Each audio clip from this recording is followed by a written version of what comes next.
ಇಂದು ತಮಗೆಲ್ಲರಿಗೂ ಲಗ್ನದಿಂದ ದ್ವಿತೀಯ ಸ್ಥಾನದ ಮಹತ್ವಗಳ ಬಗ್ಗೆ ಹಾಗೂ ದ್ವಿತೀಯ ಸ್ಥಾನದಲ್ಲಿ ಯಾವೆಲ್ಲ ಗ್ರಹಗಳಿದ್ದರೆ ಏನೆಲ್ಲ ಫಲಗಳು ಒಬ್ಬ ವ್ಯಕ್ತಿಗೆ ದೊರಕಬಹುದು ಎನ್ನುವ ವಿಚಾರಗಳ ಕುರಿತು ತಿಳಿಸಿಕೊಡಲು ಬಂದಿರುತ್ತೇನೆ.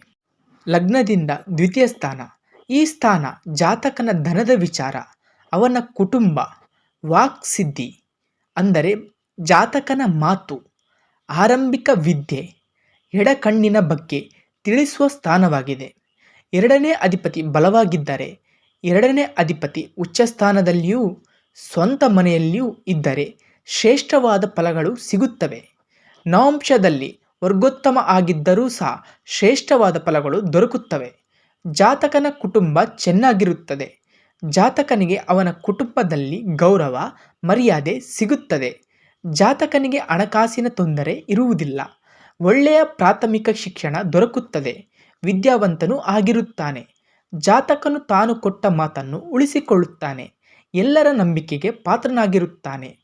ಎರಡನೇ ಸ್ಥಾನವನ್ನು ಗುರು ನೋಡಿದರು, ಎರಡನೇ ಅಧಿಪತಿಯನ್ನು ಗುರು ನೋಡಿದರು ಜಾತಕನಿಗೆ ಉತ್ತಮ ಫಲಗಳು ದೊರಕುತ್ತವೆ. ಸಾಮಾನ್ಯವಾಗಿ ಲಗ್ನದಲ್ಲಿ ಶುಭ ಗ್ರಹಗಳು ಇದ್ದರೆ ಒಳ್ಳೆಯದು. ಅದೇ ರೀತಿಯಲ್ಲಿ ಎರಡನೇ ಸ್ಥಾನದಲ್ಲಿ ಶುಭ ಗ್ರಹಗಳು ಇದ್ದರೂ ಸಹ ಜಾತಕನಿಗೆ ಹಣದ ತೊಂದರೆ ಇರುವುದಿಲ್ಲ. ಕುಟುಂಬದಲ್ಲಿ ಎಲ್ಲರೂ ಅನ್ಯೋನ್ಯವಾಗಿ ಇರುತ್ತಾರೆ. ಯಾವುದೇ ಭಿನ್ನಾಭಿಪ್ರಾಯಗಳು ಸಹ ಇರುವುದಿಲ್ಲ. ಆದರೆ ಎರಡನೇ ಸ್ಥಾನದಲ್ಲಿ ಅಶುಭ ಗ್ರಹಗಳು ಇದ್ದರೆ, ದುಸ್ಥಾನದ ಅಧಿಪತಿಗಳು ಇದ್ದರೆ ಜಾತಕನಿಗೆ ಹಣವು ಉಳಿಯುವುದಿಲ್ಲ. ಇವನ ಮಾತನ್ನು ಕುಟುಂಬದವರು ಕೇಳುವುದಿಲ್ಲ. ಜಾತಕನು ಕೊಟ್ಟ ಮಾತನ್ನು ಉಳಿಸಿಕೊಳ್ಳಲು ಆಗುವುದಿಲ್ಲ. ಎರಡನೇ ಸ್ಥಾನದಲ್ಲಿ ಯಾವ ಗ್ರಹ ಇದ್ದರೆ ಏನು ಫಲ ಎಂಬುದನ್ನು ನೋಡೋಣ. ರವಿ ಗ್ರಹ. ಎರಡನೇ ಸ್ಥಾನದಲ್ಲಿ ರವಿ ಗ್ರಹ ಇದ್ದರೆ ಅಧಿಕಾರ ಮಾಡುವಂತಹವರಾಗಿರುತ್ತಾರೆ. ಇವರ ಮಾತಿನಲ್ಲಿ ಹೆಚ್ಚು ಗಾಂಭೀರ್ಯತೆ ಇರುತ್ತದೆ. ಎಲ್ಲರನ್ನೂ ಇವರು ತಮ್ಮ ಮಾತಿನಿಂದಲೇ ನಿಯಂತ್ರಣ ಮಾಡುತ್ತಾರೆ. ತನ್ನ ಮಾತಿಗೆ ಎಲ್ಲರೂ ಮನ್ನಣೆ ನೀಡಬೇಕೆಂದು ಇಷ್ಟಪಡುತ್ತಾರೆ. ಇವರಿಗೆ ಸರ್ಕಾರದಿಂದ ಹಣ ಬರುವ ಸಾಧ್ಯತೆ ಇರುತ್ತದೆ. ರವಿ ಗ್ರಹ ಸರ್ಕಾರಿ ಉದ್ಯೋಗಕ್ಕೆ ಕಾರಕ ಆಗಿರುವುದರಿಂದ ಸರ್ಕಾರದಿಂದ ಇವರಿಗೆ ಅನುಕೂಲಗಳು ಉಂಟಾಗುತ್ತವೆ. ಅಥವಾ ಸರ್ಕಾರದಿಂದ ಆದಾಯ ಬರುವ ಯಾವುದಾದರೂ ಸಂಘ ಸಂಸ್ಥೆಗಳನ್ನು ಸ್ಥಾಪಿಸಿ ಅದರಿಂದ ಅನುದಾನವನ್ನು ಪಡೆಯುತ್ತಾರೆ. ಇವರ ಮಾತನ್ನೇ ಎಲ್ಲರೂ ಕೇಳಬೇಕೆಂದು ಇವರು ಬಯಸುತ್ತಾರೆ. ಕೆಲವರಿಗೆ ಕಣ್ಣಿನಲ್ಲಿ ತೊಂದರೆ ಉಂಟಾಗಬಹುದು. ಕನ್ನಡಕ ಹಾಕುವ ಸ್ಥಿತಿಯೂ ಸಹ ಬರಬಹುದು. ಚಂದ್ರ ಗ್ರಹ. ಲಗ್ನದಿಂದ ಎರಡರಲ್ಲಿ ಶುಕ್ಲ ಪಕ್ಷದ ಚಂದ್ರ ಇರುವುದು ಒಳ್ಳೆಯದು. ಒಳ್ಳೆಯ ವಿದ್ಯಾವಂತರಾಗಿರುತ್ತಾರೆ. ಜಾತಕನು ಆಡುವ ಮಾತುಗಳು ಮೃದುವಾಗಿಯೂ ಎಲ್ಲರನ್ನೂ ಆಕರ್ಷಿಸುವ ಹಾಗೆಯೂ ಇರುತ್ತದೆ. ತಮ್ಮ ಮಾತಿನಿಂದಲೇ ಎಲ್ಲರನ್ನೂ ತಮ್ಮ ಬಳಿ ಸೆಳೆಯುತ್ತಾರೆ. ಇವರು ಯಾರ ಮನಸ್ಸಿಗೂ ನೋವಾಗುವಂತೆ ಮಾತನಾಡುವುದಿಲ್ಲ. ಹಣವು ಹೆಚ್ಚಾಗಿ ಬರುತ್ತಿರುತ್ತದೆ. ಗೌರವಾನ್ವಿತ ಕುಟುಂಬದವರು ಆಗಿರುತ್ತಾರೆ. ಚಂದ್ರ ಪ್ರೀತಿ ತಾಯಿಗೆ ಕಾರಕ. ಆದ್ದರಿಂದ ಕುಟುಂಬದಲ್ಲಿ ಎಲ್ಲರೂ ಹೊಂದಾಣಿಕೆಯಿಂದ ಇರುತ್ತಾರೆ. ಇವರನ್ನು ಎಲ್ಲರೂ ಪ್ರೀತಿ ಗೌರವದಿಂದ ಕಾಣುತ್ತಾರೆ. ಹಣದ ತೊಂದರೆ ಇವರಿಗೆ ಬರುವುದಿಲ್ಲ. ತಾಯಿಯಿಂದ ಇವರಿಗೆ ಅನುಕೂಲ ಆಗುತ್ತದೆ. ತಾಯಿಯ ಮಾತುಗಳನ್ನು ಇವರು ಹೆಚ್ಚಾಗಿ ಕೇಳುತ್ತಾರೆ. ವ್ಯಾಪಾರ ವ್ಯವಹಾರದಲ್ಲಿ ಸಮುದ್ರದಾಚೆ ಹೋಗಿ ವ್ಯವಹಾರ ಮಾಡುವ ಯೋಗ ಇರುತ್ತದೆ. ಇಂಪೋರ್ಟ್ ಮತ್ತು ಎಕ್ಸ್ಪೋರ್ಟ್ ಮಾಡುವ ವೃತ್ತಿಗಳಲ್ಲಿ ಜಾತಕನಿಗೆ ಆದಾಯ ಇರುತ್ತದೆ. ಕೃಷ್ಣ ಪಕ್ಷದ ಚಂದ್ರ ಇದ್ದರೆ ಮಾತು ಶುದ್ಧವಾಗಿರುವುದಿಲ್ಲ. ತಮ್ಮ ಮಾತನ್ನು ಉಳಿಸಿಕೊಳ್ಳುವುದಿಲ್ಲ. ಹಾಗಾಗಿ ತಮ್ಮ ಅನಿಸಿಕೆಗಳನ್ನು ಬದಲಾಯಿಸಿಕೊಳ್ಳುತ್ತಿರುತ್ತಾರೆ. ಕಣ್ಣಿನಲ್ಲಿ ರೋಗ ಉಂಟಾಗಬಹುದು. ಖರ್ಚುಗಳು ಹೆಚ್ಚಾಗುತ್ತದೆ. ಹಣ ಬರುವುದರಲ್ಲಿ ಕೆಲವೊಮ್ಮೆ ಹೆಚ್ಚು ಅಡೆತಡೆಗಳು ಉಂಟಾಗಬಹುದು. ಕುಜ ಗ್ರಹ. ಕುಜ ಗ್ರಹ ಶುಭ ಗ್ರಹದ ಸಂಬಂಧವಿಲ್ಲದೆ ಎರಡನೇ ಸ್ಥಾನದಲ್ಲಿದ್ದರೆ ಶ್ರೇಷ್ಠವಲ್ಲ.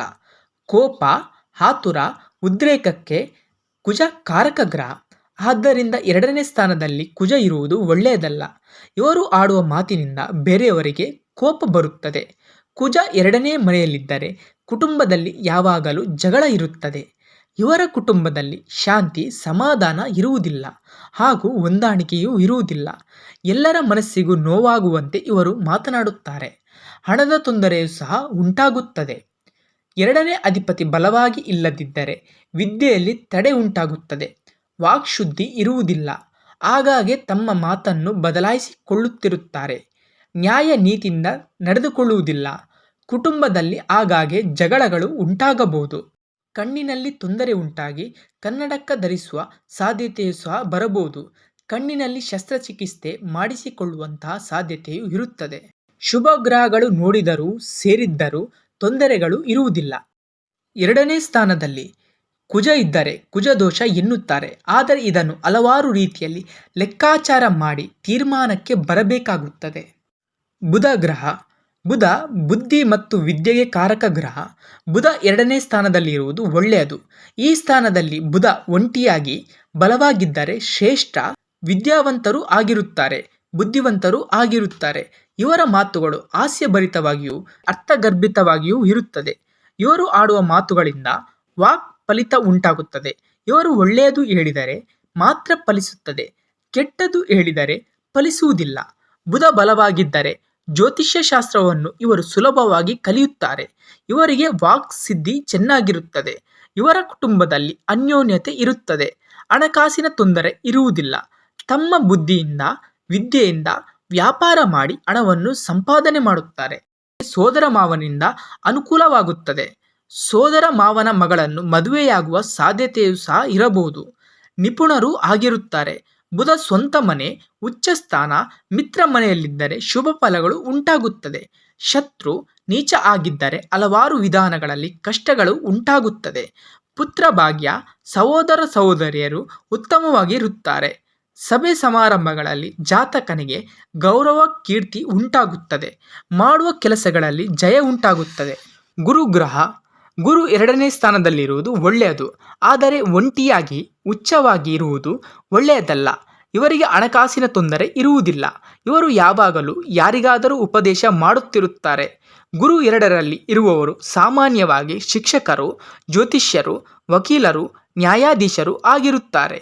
ಇವರ ಮಾತಿನಲ್ಲಿ ನ್ಯಾಯ, ನೀತಿ, ಧರ್ಮ ಇರುತ್ತದೆ. ಅಂದರೆ ನ್ಯಾಯವಾಗಿ ಮಾತನಾಡುತ್ತಾರೆ.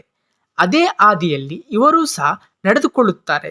ಧನಸ್ಥಾನದಲ್ಲಿರುವ ಗುರುಗ್ರಹ ಕಾರಕೋ ಭಾವನಾಸ್ತಿಯನ್ನು ಉಂಟು ಮಾಡುವುದಿಲ್ಲ. 2ನೇ ಸ್ಥಾನದಲ್ಲಿ ಗುರು ಧನ ಸಂಪತ್ತನ್ನು ನೀಡುತ್ತಾನೆ. ಶುಕ್ರ ಗ್ರಹ. 2ನೇ ಸ್ಥಾನದಲ್ಲಿ ಶುಕ್ರ ಇರುವುದು ಶುಭವೇ ಆಗುತ್ತದೆ. ಉತ್ತಮವಾದ ಫಲಗಳನ್ನು ನೀಡುತ್ತಾನೆ. ಉನ್ನತ ಶಿಕ್ಷಣ ಇರುತ್ತದೆ. ಇವರ ಮಾತುಗಳು ಮಧುರವಾಗಿ ಮತ್ತು ಇಂಪಾಗಿರುತ್ತವೆ. ಇವರು ಸ್ತ್ರೀಯರನ್ನು ಸೆಳೆಯುವಲ್ಲಿ ನಿಪುಣರಾಗಿರುತ್ತಾರೆ. ಇವರು ಸೌಮ್ಯವಾಗಿಯೂ ಹಾಸ್ಯಭರಿತವಾಗಿಯೂ ಮಾತನಾಡುತ್ತಾರೆ. ಇವರಿಗೆ ಹೆಣ್ಣು ಮಕ್ಕಳಿಂದ ಆದಾಯ ಉಂಟಾಗುತ್ತದೆ. ಇವರಿಗೆ ಹಣದ ತೊಂದರೆ ಇರುವುದಿಲ್ಲ. ಕಲೆ, ಸಿನಿಮಾ, ಕವಿತೆ, ಆಡಂಬರ ಜೀವನ ಇರುತ್ತದೆ. ಅಲಂಕಾರಿಕ ವಸ್ತುಗಳಿಂದ ಇವರಿಗೆ ಹಣ ಗಳಿಸುವ ಯೋಗ ಇರುತ್ತದೆ. ಧನಲಾಭ ಹೆಚ್ಚಾಗಿರುತ್ತದೆ. ಅದೃಷ್ಟ ಉಂಟಾಗುತ್ತದೆ. ಶುಕ್ರ ಕಣ್ಣಿಗೆ ಕಾರಕನು ಆಗುತ್ತಾನೆ. 2ನೇ ಸ್ಥಾನ ಕಣ್ಣಿನ ಸ್ಥಾನವಾಗುತ್ತದೆ. ಇದರಲ್ಲಿ ಶುಕ್ರ ಇರುವುದು ಕಣ್ಣಿಗೆ ಸಂಬಂಧಪಟ್ಟ ವಿಚಾರದಲ್ಲಿ ದೃಷ್ಟಿಯಲ್ಲಿ ತೊಂದರೆಗಳು ಕೆಲವರಿಗೆ ಉಂಟಾಗಬಹುದು. ಶುಕ್ರನಿಗೆ ಒಂದು ಕಣ್ಣು ಇಲ್ಲ ಎಂಬುದನ್ನು ಗಮನದಲ್ಲಿ ಇಟ್ಟುಕೊಳ್ಳಬೇಕು. ಉಳಿದಂತೆ 2ನೇ ಸ್ಥಾನದಲ್ಲಿ ಶುಕ್ರ ಇರುವುದು ಒಳ್ಳೆಯದೇ. ಶನಿ ಗ್ರಹ. 2ನೇ ಸ್ಥಾನದಲ್ಲಿ ಶನಿ ಇರುವುದು ಒಳ್ಳೆಯದಲ್ಲ. 2ನೇ ಸ್ಥಾನದಲ್ಲಿ ಶನಿ ಗ್ರಹ ಇದ್ದರೆ ಇವರು ಕೆಟ್ಟದ್ದು ಹೇಳಿದರೆ ಅದು ಹೆಚ್ಚು ಫಲಿಸುತ್ತದೆ. ಕೆಲವು ಸಮಯದಲ್ಲಿ ಇವರು ಸುಳ್ಳನ್ನು ಹೇಳುವವರಾಗಿರುತ್ತಾರೆ. ಇವರು ತಮ್ಮ ಬಾಯಿಯಿಂದ ತಾವೇ ಕೆಡುತ್ತಾರೆ. ಯಾವುದಾದರೂ ಮಾತುಗಳನ್ನು ಆಡಿ ಅದರಿಂದಲೇ ಸಮಸ್ಯೆಗಳನ್ನು ತಂದುಕೊಳ್ಳುತ್ತಾರೆ. ಕೊಟ್ಟ ಮಾತನ್ನು ಉಳಿಸಿಕೊಳ್ಳಲು ಸಾಧ್ಯವಾಗುವುದಿಲ್ಲ. ವಾಕ್ ಶುದ್ಧಿ ಇರುವುದಿಲ್ಲ. ಇವರು ಕುಟುಂಬದಲ್ಲಿ ಯಾವಾಗಲೂ ಜಗಳಗಳು ನಡೆಯುತ್ತವೆ. ಕೆಲವು ಸಂದರ್ಭಗಳಲ್ಲಿ ಇವರು ಕುಟುಂಬವನ್ನು ಬಿಟ್ಟು ದೂರ ಹೋಗುವ ಪರಿಸ್ಥಿತಿ ಸಹ ಉಂಟಾಗುತ್ತದೆ. ಬಾಯಿ ತೊದಲು ಇರುತ್ತದೆ. ಕೆಲವರಿಗೆ ದುಡ್ಡು ಬಂದರೂ ಅದು ಹೆಚ್ಚು ಕಾಲ ಉಳಿಯುವುದಿಲ್ಲ. ಕೈಯಲ್ಲಿ ಹಣ ಉಳಿಯುವುದಿಲ್ಲ. ವಿದ್ಯೆಯಲ್ಲಿ ತಡೆ, ಕಣ್ಣು ಸಂಬಂಧಿತ ತೊಂದರೆಗಳು ಉಂಟಾಗಬಹುದು. ವಾದ ಪ್ರತಿವಾದಗಳನ್ನು ಮಾಡುತ್ತಿರುತ್ತಾರೆ. ಸ್ಥಿರವಾದ ಬುದ್ಧಿ ಇರುವುದಿಲ್ಲ. ಕೋಪ ಹೆಚ್ಚಾಗಿರುತ್ತದೆ. ಕಪಟಿಯಾಗಿರುತ್ತಾರೆ. ಮೋಸಗಾರರು ಆಗಿರುತ್ತಾರೆ. ರಾಹು ಗ್ರಹ. 2ನೇ ಸ್ಥಾನದಲ್ಲಿ ಇರುವ ರಾಹುವಿನಿಂದ ಕುಟುಂಬದಲ್ಲಿ ಜಗಳ, ಭಿನ್ನಾಭಿಪ್ರಾಯಗಳು, ಗೊಂದಲ ಮುಂತಾದವುಗಳು ಉಂಟು ಮಾಡುತ್ತಾನೆ. ವಿವಾಹ ತಡೆ, ವಿವಾಹ ತಾಮಸಗಳನ್ನು ಉಂಟು ಮಾಡುತ್ತಾನೆ. ಹಣವು ಎಷ್ಟು ಬಂದರೂ ಕೈಯಲ್ಲಿ ನಿಲ್ಲುವುದಿಲ್ಲ. ವಾಕ್ಶುದ್ಧಿ ಇರುವುದಿಲ್ಲ. ಕೊಟ್ಟ ಮಾತನ್ನು ಉಳಿಸಿಕೊಳ್ಳಲು ಸಾಧ್ಯವಾಗುವುದಿಲ್ಲ. ಹೆಚ್ಚು ಸುಳ್ಳುಗಳನ್ನು ಹೇಳುತ್ತಾರೆ. ತಮ್ಮನ್ನು ತಾವೇ ಹೊಗಳಿಕೊಳ್ಳುತ್ತಾರೆ. ತನ್ನಿಂದಲೇ ಎಲ್ಲವೂ ನಡೆಯುವುದು ಎಂದುಕೊಳ್ಳುತ್ತಾರೆ. ಕುಟುಂಬದ ಜೊತೆ ಹೊಂದಾಣಿಕೆ ಇರುವುದಿಲ್ಲ. ವಿದ್ಯೆಯಲ್ಲಿ ತಡೆ, ಕಣ್ಣುಗಳಲ್ಲಿ ತೊಂದರೆ ಉಂಟಾಗುತ್ತದೆ. ದೃಷ್ಟಿಗಾಗಿ ಕನ್ನಡಕವನ್ನು ಧರಿಸುವ ಸಾಧ್ಯತೆ ಬರುತ್ತದೆ. ಯಾವುದೇ ವಿಚಾರಗಳನ್ನು ಒಪ್ಪದೆ ಹೆಚ್ಚು ವಾದ ವಿವಾದಗಳನ್ನು ಮಾಡುತ್ತಿರುತ್ತಾರೆ. ಸಂಪಾದನೆ ಮಾಡುವುದರಲ್ಲಿ ಆಸಕ್ತಿ ಕಡಿಮೆ ಇರುತ್ತದೆ. ಅಡ್ಡದಾರಿಗಳಲ್ಲಿ ಸಂಪಾದಿಸಲು ಪ್ರಯತ್ನಿಸುತ್ತಿರುತ್ತಾರೆ. ಸ್ಥಿರ ಬುದ್ಧಿ ಇರುವುದಿಲ್ಲ, ಕಪಟಿಯಾಗಿರುತ್ತಾರೆ, ಒಳ್ಳೆಯ ಮಾತುಗಳನ್ನು ಆಡುವುದಿಲ್ಲ, ಎಲ್ಲರಿಗೂ ಶಾಪವನ್ನು ನೀಡುತ್ತಾರೆ, ಕೋಪದಿಂದ ಮಾತನಾಡುತ್ತಾರೆ. ಕೇತು ಗ್ರಹ 2ನೇ ಸ್ಥಾನದಲ್ಲಿ ಕೇತು ಇದ್ದರೆ ಆಧ್ಯಾತ್ಮಿಕದಲ್ಲಿ ಆಸಕ್ತಿ ಉಂಟಾಗುತ್ತದೆ. ಶುಭ ಗ್ರಹದ ಮನೆಯಲ್ಲಿದ್ದರೆ, ಶುಭ ಗ್ರಹದ ಜೊತೆ ಸೇರಿದ್ದರೆ ಹೆಚ್ಚು ಶುಭ ಫಲಗಳನ್ನು ನೀಡುತ್ತಾನೆ. ಅಶುಭ ಗ್ರಹದ ಜೊತೆ ಸೇರಿದ್ದರೆ ಕೇತು ದಶೆಯಲ್ಲಿ ಅಶುಭ ಫಲಗಳು ಉಂಟಾಗುತ್ತದೆ. ಕುಟುಂಬದಲ್ಲಿ ಹೊಂದಾಣಿಕೆ ಇರುವುದಿಲ್ಲ. ಕೇತು ಸನ್ಯಾಸಿ ಗ್ರಹ ಆಗಿರುವುದರಿಂದ ಇವರು ಕುಟುಂಬವನ್ನು ಬಿಟ್ಟು ಸನ್ಯಾಸಿಯಂತೆ ಜೀವನ ಮಾಡುವ ಸಾಧ್ಯತೆ ಇರುತ್ತದೆ. ಹಣ ಸಂಪಾದನೆಯಲ್ಲಿಯೂ ಇವರಿಗೆ ಹೆಚ್ಚು ಆಸಕ್ತಿ ಇರುವುದಿಲ್ಲ. ಈ ವಿಡಿಯೋದಲ್ಲಿ ತಿಳಿಸಿರುವ ಮಾಹಿತಿಗಳೆಲ್ಲವೂ ಗುಣಲಕ್ಷಣಗಳಿಗೆ ಮಾತ್ರ ಸೀಮಿತವಾಗಿರುತ್ತದೆ. ಇನ್ನು ಉಳಿದಂತೆ ಒಬ್ಬ ವ್ಯಕ್ತಿಯ ಆಗು ಹೋಗುಗಳಿಗೆ ಆ ವ್ಯಕ್ತಿಯ ಪ್ರಸ್ತುತ ನಡೆಯುತ್ತಿರುವ ದಶಾ ಭುಕ್ತಿ ಅಂತರ್ಭುಕ್ತಿಗಳೇ ಪ್ರಾಮುಖ್ಯತೆಯನ್ನು ಪಡೆದಿರುತ್ತದೆ.